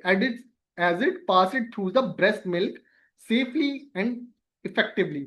इसी क्योंकि सीन क्या होता है कि ये जो मतलब एंटीसोरिक मतलब जो रेमेडी है, वो पास होती है थ्रू ब्रेस्ट मिल्क, है ना, ब्रेस्ट मिल्क, मदर के जो ब्रेस्ट मिल्क होता है उससे वहां पे ना ट्रांसफर होती है मदर से बच्चे में। ठीक है, सेफली और इफेक्टिवली। ठीक है, सिंपल सी चीज ये है। तो वही है, इसमें हमने क्या समझा, इसमें हमने ये समझा कि एंटीसोरिक रेमेडीज जो है बहुत केयरफुली देनी चाहिए, अर्ली मॉर्निंग में देनी चाहिए, खाली पेट देनी चाहिए, है ना। कुछ स्पेसिफिक रूल्स फॉलो करने चाहिए वुमेन्स के लिए, ठीक है, प्रेग्नेंट वुमेन के लिए भी, बेबीज के लिए भी, है ना, टू इंश्योर कि जो रेमेडी है वो प्रॉपरली वर्क करे। तो आई होप आपको इतना तो समझ में आया होगा। हाँ, अब हम बात करते हैं रोल ऑफ, मतलब है ना, डाइट वगैरह, मतलब क्या रहनी चाहिए एंटीसोरिक वाले उसमें। फिर ड्रिंक और बेवरेज पढ़ेंगे and फिर फूड पढ़ेंगे एंड देन फिर लास्ट में हम लोग पढ़ेंगे माइंड एंड इंटेलेक्ट। जल्दी जल्दी खत्म करते हैं यार इसको। ठीक है, डाइट वाले में क्या आप पढ़ेंगे कि मतलब खाना पीना कैसे होना चाहिए जब हम जो है एंटीसोरिक ट्रीटमेंट दे रहे हो। ठीक है, diet and lifestyle are crucial in treating psora because wrong habits can block remedies action. ठीक है, याद रखना कि जो डाइट है, खाना पीना और जो लाइफस्टाइल है, वो बहुत क्रूशियल रोल प्ले करता है ट्रीटमेंट ऑफ सोरा में। क्योंकि जो रॉन्ग, गलत हैबिट्स, गलत आदतें जो होती हैं, वो रेमेडी एक्शन को जो है ब्लॉक कर सकती हैं। ठीक है, तो कौन कौन सी चीजों को ध्यान रखना चाहिए। सबसे पहली चीज कि फिजिकल वर्कर्स और जो हाउस वाइफ जो होती हैं, वो अपना यूजुअल वर्क जो है वही कंटिन्यू कर सकती हैं। यानी कि जो मान लो कोई वर्कर है, कोई फैक्ट्री में वर्क करता है, जो फिजिकल वर्कर्स हैं या जो हाउस वाइफ है, वो मतलब एंटीसोरिक अगर ट्रीटमेंट ले भी रही है तो अपना नॉर्मल काम कर सकते हैं, उनको कोई दिक्कत नहीं है। ऐसा नहीं है कि भाई काम करना बंद कर दें। ठीक, desk worker or scholar should walk more in fresh air and enjoy harmless activities like dancing or music but avoid card games। ठीक है, सिंपल सी चीज ये है। देखो, जो डेस्क वर्कर्स हैं, डेस्क वर्कर्स और स्कॉलर्स, यानी कि जो स्टूडेंट्स वगैरह हैं जो पढ़ाई वगैरह करते हैं, डेस्क वर्कर हैं जो ऑफिस में वगैरह काम करते हैं, उनको ये चीज क्या करना चाहिए, उनको एंटीसोरिक ट्रीटमेंट जब ले रहे हो तो उनको क्या करना चाहिए कि मतलब है ना, चलना वगैरह काफी चाहिए, फ्रेश एयर में काफी घूमना टहलना चाहिए। ठीक है, पहली चीज तो ये। दूसरा कि जो है मतलब है ना, डांसिंग, म्यूजिक वगैरह इस तरीके की एक्टिविटीज को एंजॉय कर सकते हैं, लेकिन कार्ड गेम्स वगैरह जो है उनको थोड़ा सा अवॉइड करें जो है यहाँ पे। ठीक, तीसरा क्या है कि avoid harmful activities like immoral behaviour, reading inappropriate books और ओवर एक्सर्टिंग द माइंड। ठीक है, दूसरा तीसरा ये चीज है कि भाई हार्मफुल एक्टिविटीज जो है मतलब खतरों के खिलाड़ी वाली है ना, वो अवॉइड करनी चाहिए। ठीक है, लाइक इमोरल बिहेवियर्स है ना, ये चीज भी, जैसे कि लाइक मास्टरबेशन एंड ऑल है ना, ये सारी चीजें, going to prostitutes and all, है ना, ये सारी चीजें है ना, सेक्स वुक्स की बातें है ना, ये सारी चीजें अवॉइड करनी चाहिए। ठीक है, रीडिंग इन अप्रोप्रिएट बुक्स है ना, इन अप्रोप्रिएट बुक्स मतलब वही ये जो मतलब है ना, वैसा वाला मटेरियल जो है, मतलब गंदा गंदा सा मटेरियल, वो सारी चीजें नहीं पढ़नी चाहिए। ठीक है, और माइंड को ज्यादा ओवर एक्साइट नहीं करना चाहिए, मतलब माइंड पे ज्यादा प्रेशर नहीं लगाना। बस यहाँ क्या ना कि पूरा का पूरा है ना, मतलब हमने कि पढ़ाई पढ़ाई पढ़ाई, इतना टेंशन टेंशन टेंशन, ये सारी चीज नहीं होनी चाहिए। ठीक है, और बच्चों मैं एक चीज बता दूं कि ये जो भाई हम लोग मेडिकल स्टूडेंट्स हैं, और ये एग्जाम्पल यहाँ पे ये जो इमोरल बिहेवियर वाला है, यहाँ पे ये मेरा देना जरूरी था यहाँ पे। ठीक है, सिंपल सी चीज ये है, तो इसमें कोई ऐसी हॉ वाली चीज नहीं होनी चाहिए। ठीक है, फोर्थ है कि sex is in band for healthy couples as it's natural part of life. देखो, अब यहाँ पे ये चीज याद रखना है कि जो हेल्दी कपल्स हैं, यहाँ पे किसका जिक्र किया है, हेल्दी कपल्स के लिए। ठीक है, हेल्दी कपल्स हैं उनके लिए सेक्स जो है बैंड नहीं है। क्यों? क्योंकि ये उनकी एक लाइफ का एक नेचुरल पार्ट है भाई, शादीशुदा लोगों की लाइफ का, हेल्दी कपल जो है उनका ही लाइफ का एक नेचुरल पार्ट है भाई। जो लोग लेकिन सफर कर रहे हैं कुछ शोरिक ऑरिजिन की डिजीज से, है ना, जो कि उनकी सेक्सुअल हेल्थ पे भी इफेक्ट करा, तो वहां पे उनको अवॉइड करना चाहिए। ठीक है, डोंट टेक अदर मेडिसिन और use strong perfumes, tooth powders as they can interfere with remedies. याद रखना कि दूसरी मेडिसिन जो है उस टाइम पे नहीं लेनी चाहिए, स्ट्रॉन्ग परफ्यूम्स नहीं लेनी चाहिए, टूथ पाउडर्स वगैरह ये सारी चीजें, क्योंकि इंटरफेयर कर सकती हैं विद रेमेडीज के साथ। ठीक है, सिंपल सी चीज ये है। ठीक है, for habits like smoking or drinking, reduce them gradually instead of stopping suddenly। ठीक है, और मान लो जो भाई जिनको स्मोकिंग का मतलब आदत है, मतलब चेन स्मोकर्स हैं या ड्रिंकर्स हैं, अल्कोहलिक सॉलिड वाले, है ना, वो एकदम से तो नहीं रोक सकते, तो उनको लेकिन रोकना तो होगा ही, तो धीमे धीमे धीमे धीमे जो है मतलब उनको ये चीज कम करनी चाहिए, ताकि है ना मेडिसिन अच्छे से काम कर सके। ठीक है, ओके। अब हम बात करेंगे ड्रिंक एंड बेवरेजेस की, मतलब पीने ईने में भाई है ना किस किस चीज का ध्यान रखना चाहिए। ठीक है, certain drinks can affect psora treatment. ठीक है, तो सबसे पहला किसका ध्यान रखना चाहिए, कॉफी। ठीक है, कॉफी इफेक्ट कर सकता है सोरिक ट्रीटमेंट। कॉफी जो है हार्मलेस होता है as it's sorry coffee harmful होता है, सॉरी हार्मफुल होता है। क्यों होता है कॉफी हार्मफुल? क्योंकि ये ओवर स्टिमुलेट कर देता है नर्व्स को। ठीक है, तो जब तक आपका सोरा का ट्रीटमेंट चल रहा है, एंटीसोरिक रेमेडी आप ले रहे हैं, तब तब आपको जो है भाई वहां पे कॉफी अवॉइड करनी चाहिए, क्योंकि ये ओवर स्टिमुलेट कर देता है नर्व्स को। ठीक है, young people can stop it easily but older patient should reduce it gradually. जो यंग पीपल हैं, जवान लोग जो हैं भाई, वो तो तुरंत बंद कर सकते हैं, लेकिन जो ओल्ड पेशेंट है, अगर वो आदी हैं कॉफी के, तो उन्हें धीमे धीमे धीमे धीमे इसको बंद कर देना चाहिए। ठीक है, हैनीमैन ये चीज सजेस्ट करते हैं कि रोस्टेड राई और wheat as a coffee as substitute. ठीक है, ये पीजीडी के लिए बड़ा बढ़िया क्वेश्चन हो सकता है कि हैनीमैन ये चीज सजेस्ट करते हैं कि रोस्टेड राई या व्हीट जो है एक सब्स्टिट्यूट हो सकता है कॉफी के लिए। ठीक है, ये पीजीडी के लिए बढ़िया क्वेश्चन है। ठीक है, दूसरा क्या है, चाय के लिए वहां पे है ना, मतलब है ना, इंडिकेशन दिया गया है इसमें कि Chinese T weakens the nerve and should be avoided. यानी कि जो चाइनीज टी है, नॉर्मल चाय तो ठीक है ना, ज्यादा, लेकिन जो चाइनीज टी है, क्योंकि चाइनीज टी कैसी होती है, हर्बल टी होती है, और याद रखो होम्योपैथिक ट्रीटमेंट में हर्बल ज्यादा वो मना किया जाता है थोड़ा, है ना, क्योंकि रेमेडी के साथ इंटरफेयर कर सकता है। ठीक है, तो चाइनीज टी जो है वो वीक कर देती है नर्व्स को, और ये अवॉइड की जानी चाहिए ड्यूरिंग एंटीसोरिक ट्रीटमेंट। ठीक है, तीसरा, वाइन के लिए इंडिकेट किया गया है कि can be allowed in small amounts mixed with water and phased out gradually. ठीक है, तो वाइन जो है, अगर आप मान लो कोई लेता है इंसान काफी लंबे टाइम से, तो जो है वाइन ले सकता है थोड़े थोड़े अमाउंट में, है ना, पानी के साथ वो भी, है ना, और धीमे धीमे फिर जो है उसको भी भाई बंद कर दें, है ना। अगर एकदम से नहीं कर पा रहे तो भाई थोड़ा थोड़ा ले सकता है पानी के साथ मिला के। ठीक है, विस्की ब्रांडी और बियर के लिए, विस्की ब्रांडी और बियर जो है not allowed as they overstimulate and weaken the body. ठीक है, तो जब भी आप एंटीसोरिक ट्रीटमेंट ले रहे हैं तो विस्की ब्रांडी और बियर ये सब ना पिए। ठीक है, क्योंकि ओवर स्टिमुलेट कर देती है बॉडी को। एक जनरल रूल भी है कि avoid drinks that disturb the body balance. ठीक है, एज दे कैन वर्सन सोरा और ब्लॉक ट्रीटमेंट। ठीक है, एक जनरल रूल ये है ड्यूरिंग एंटीसोरिक ट्रीटमेंट कि हमें ऐसी ड्रिंक्स को जो है अवॉइड करना चाहिए जो कि डिस्टर्ब कर दे रही है हमारी बॉडी बैलेंस को, फिर चाहे वो कुछ भी हो, मतलब इसकी बियर ये वो, है ना, और वर्स कर दे सोरा को। ठीक है, सिंपल सी चीज यही है। ओके, अब हम बात करते हैं फूड की, मतलब यानी कि जब एंटीसोरिक ट्रीटमेंट ले रहे हो तो हमें फूड में, मतलब है ना, वही वहाँ पे क्या क्या है ना अवॉइड करना चाहिए, है ना, क्या क्या लेना चाहिए क्या नहीं लेना चाहिए। डाइट के क्या रूल्स हैं, diet rules for psora patient. ठीक है, तो अवॉइड एसिडिक फूड्स। ठीक है, जब भी आप एंटीसोरिक पे मतलब ट्रीटमेंट ले रहे हैं तो एसिडिक फूड जो है उसको अवॉइड करें, जैसे कि विनेगर, सिट्रिक एसिड जो है ना, ये वाले एसिडिक फूड इनको अवॉइड करें। क्यों?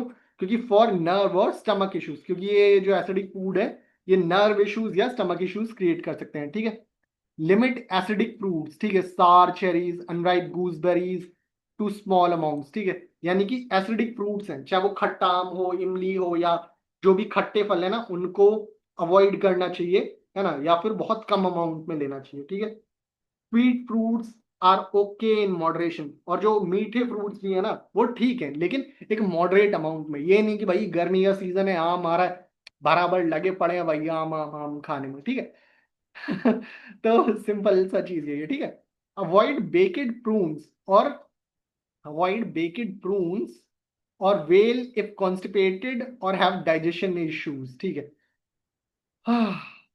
बेक्ड प्रून्स जो है और वेल जो है इनको अवॉइड करना चाहिए अगर आप कॉन्स्टिपेटेड हैं या आपके डाइजेशन इश्यूज हैं। ठीक है, limit food like eggs, young chicken और स्पाइसेस। ठीक है, या वनीला या truffles if sexual health is weak. यानी कि अगर आपकी सेक्सुअल हेल्थ वीक है और आप एंटीसोरिक ट्रीटमेंट ले रहे हैं तो वहां पे लिमिट कम मात्रा में खाना चाहिए, अंडे, है ना, और चिकन, है ना, और या ज्यादा स्पाइसेस जैसे कि वनीला है या ट्रफल्स है, ये सारी चीजें। ठीक है, तो ये है। अवॉइड सैफरन, छठवां क्या है, अवॉइड सैफरन, यानी कि जो सैफरन है जिसे हम लोग केसर कहते हैं, केसर को अवॉइड करना चाहिए। Cinnamon for women and cinnamon for women with scanty periods, और मान लो कोई ऐसी वुमन है जो कि जिसके पीरियड्स काफी स्कैंटी हैं, ठीक है, तो उसको जो है वहां पे सैफरन और जो सिनेमन यानी दालचीनी है उसको अवॉइड करना चाहिए। ठीक है, अवॉइड स्पाइसेस। ठीक है, लाइक सिनेमन, है ना, क्लोव्स, पेपर्स यानी कि दालचीनी है, लौंग है ना, और ये पेपर, काली काली मिर्च है ना, ये सब अवॉइड करना चाहिए। And bitter foods for weak stomach, जिनके भाई मतलब वीक स्टमक है किसी पेशेंट का और उसका एंटीसोरिक ट्रीटमेंट चल रहा है, तो उसको ये सारे स्पाइसेस जो है वो अवॉइड करने चाहिए, ठीक है। Avoid gas causing vegetables if you have stomach और बोवल इश्यूज, ठीक है। ऐसे वेजिटेबल्स हमें अवॉइड करना चाहिए, है ना, जो कि मतलब कुछ वेजिटेबल्स हमें अवॉइड करने चाहिए जो कि गैस प्रोड्यूस कर सकते हैं, अगर आप जो है स्टमक या बोल इश्यूज से सफर कर रहे हैं, ठीक है। और safe foods include beef, wheat, rye, bread, cow milk and little butter, ठीक है। यानी कि during psoric treatment safe food कौन कौन से हो सकते हैं, तो बीफ हो सकता है, बीफ हमारे यहाँ तो खाते नहीं है ना, गोवा वगैरह साइड में खाते होंगे, फॉरेन में खाते हैं। Wheat, rye, bread, cow milk, ये सब है, लिटिल बटर है ना, ये सारी चीजें मतलब ओके हैं, ठीक है, चल जाएगा, ठीक है। Use salt sparingly and avoid fatty meets, ठीक है। नमक का आप ठीक ठाक अमाउंट में यानी यूज कर सकते हैं, ठीक है। और अवॉइड करें फैटी मीट्स, ठीक है, मतलब यानी कि ज्यादा चिकना वाला जो मीट है, अवॉइड फैटी मीट, जैसे कि गूज है, डक है, ये वाले फैटी मीट्स अवॉइड करें, ठीक है। पिकल्स को अवॉइड करें, अचार को अवॉइड करें, स्मोक्ड मीट को, रॉ हर्बल सूप्स और कोल्ड चीज, इन सबको अवॉइड करें, ठीक है। Prefer boiled lightly spiced fish, है ना, बॉइल्ड फिश खा सकते हैं आप, है ना, या बॉइल्ड या लाइटली स्पाई मतलब थोड़ी सी मसाले के साथ फिश खा सकते हैं ना, ओवर ड्राइड और स्मोक्ड फिश, ठीक है। मतलब अरे यार ये स्मोक्ड फिश तो यहाँ कौन ही खाता होगा, है ना, ठीक है जो भी है, ठीक है। रिड्यूस टबैको यूज ग्रेजुअली, अगर मान लो जो पेशेंट है एंटीसोरिक ट्रीटमेंट ले रहे हैं ना, तम्बाकू खा रहे हैं, तो तम्बाकू भी धीमे धीमे धीमे धीमे भाई कम कर दें, सिंपल सी चीज ये है। ओके, हम लोग अपने फाइनल पे पहुंच चुके हैं, जो कि है हमारा सोरा का माइंड एंड इंटेलेक्ट हेडिंग, ठीक है। Mind and intellect, mind and intellect की बात करें कि सोरिक ट्रीटमेंट, थक गया मैं देखो, माइंड एंड इंटेलेक्ट में क्या है कि दिस सेक्शन एम्फसाइज, जो मतलब नागेंद्र बाबू में ये जो हेडिंग है, this section emphasise the role of emotions in psora, ठीक है। तो इस सेक्शन में जो है हम लोग है ना ये पढ़ेंगे कि जो सोरा जो है, सोरिक ट्रीटमेंट जो है, उसमें माइंड और इंटेलेक्ट का, ठीक है, या जो इमोशंस का कितना रोल होता है सोरा के अंदर, ठीक है। तो वो चीज पढ़ेंगे, देखो। प्राइमरी क्रॉनिक मियाज्म, ठीक है, ठीक है, हाँ भैया। देखो, constant sadness, stress or irritation can worsen even small traces of hidden sora, leading to serious chronic diseases, ठीक है। इसमें ये चीज बताई गई है कि जो सोरा है, जो प्राइमरी क्रॉनिक मियाज्म है, ठीक है, यानी जो इविल डिजीज कॉजिंग फोर्सेस है ना, अब वो हमारे अंदर ही होती हैं। अब मान लो अगर हम लोग कांस्टेंट स्ट्रेस ले रहे हैं, ठीक है, है ना, कांस्टेंट स्ट्रेस ले रहे हैं, इरिटेट हो रहे हैं, ठीक है ना, तो ये सारी सैड हैं काफी ज्यादा, तो ये सारी चीजें क्या करती हैं हमारे अंदर कि अगर हमारे अंदर सोरा है, थोड़ा सा भी हिडन है, तो उसको जो है ना जगा देती हैं और फिर क्या करती हैं, सीरियस क्रॉनिक डिजीजेस जो है वहां पे कॉज कर देती हैं, ठीक है। For example, a mother's grief over losing a child might trigger lung issues और कैंसर्स, और a young woman heartbreak could lead to depression. देखो, अब सिंपल सी चीज देखो, हमने क्या समझा था कि जो सोरा है ना, वो जो नेचर्स है, नेचर की विल के अगर हम लोग अगेंस्ट जाते हैं, तो हम लोग सोरा के लिए ससेप्टेबल हो जाते हैं, ठीक है। सिंपल सी चीज ये, नेचर की विल क्या है, नेचर की विल ये है हमारे लिए कि मस्त रहो, खुश रहो, मस्त रहो, अच्छा खाओ पियो, ठीक है। लेकिन अब क्या है कि भाई मान लो कोई मदर है, किसी माँ का जो है मतलब बच्चा जो है खत्म हो गया, ठीक है। तो अब बच्चा जब वो खत्म हो गया, तो भाई माँ को तो दुख हुआ, माँ को इतना दुख हुआ फिर वो शोक में चली गई। अब क्या है, नेचर तो कहता है कि भाई खुश रहो, चिल रहो, ठीक है, लेकिन माँ शोक में चली गई, यानी कि जो ग्रीफ है, उसने क्या किया कि जो हमारे अंदर का जो सोरा था ना, उसको जगा दिया। अब वो सोरा ने क्या किया कि जो है हमारी बॉडी को ससेप्टेबल बना दिया क्रॉनिक डिजीज के लिए, किसके लिए, तो फिर जो है भाई उसके अंदर फिर उस ग्रीफ ने उस मदर के अंदर ट्रिगर किया लंग कैंसर्स को, ठीक है, सिंपल सी चीज ये है। या फिर जैसे कि मान लो कोई एक यंग वुमन थी भाई, उसको जो है उसका ब्रेकअप हो गया, उस ब्रेकअप की वजह से नेचर कहता है कि भाई चिल मारो यार, प्यार करो, चिल मारो। अब लेकिन उसका ब्रेकअप हो गया, अब उस ब्रेकअप की वजह से उसका हार्ट ब्रेक, वो दुखी दुखी रहने लगी। अब उस दुखी रहने की वजह से क्या हुआ कि जो हमारे अंदर का सोरा था ना वो जाग गया, और उसने जो है फिर वहां पे ससेप्टेबल बना दिया अपने आप को क्रॉनिक डिजीज के लिए, यानी कि डिप्रेशन के लिए उसने उस वुमन को ससेप्टेबल बना दिया। ठीक है, तो वही चीज है। इसी वजह से कहा जाता है कि भाई चिल मारो, दूर बीमारियां अपने आप ही दूर रहेंगी। और जितना ज्यादा ग्रीफ है, ये सारी चीजें, ये हमें सोरा के लिए और ससेप्टेबल बना देगा, और सोरा जो है डिजीजेस के लिए ससेप्टेबल बना देता है। ठीक है। A good homeopathic doctor must keep the patient's mind calm and positive with the help from family and surroundings, because emotional stress can block even the best antisoric remedies from working. तो इसमें यही चीज कही गई है कि एक अच्छा होम्योपैथिक डॉक्टर जो है वो एक पेशेंट के दिमाग को शांत और पॉजिटिव जो है करने की कोशिश करता है, फैमिली की और उसके फ्रेंड्स की सराउंडिंग्स की मदद से।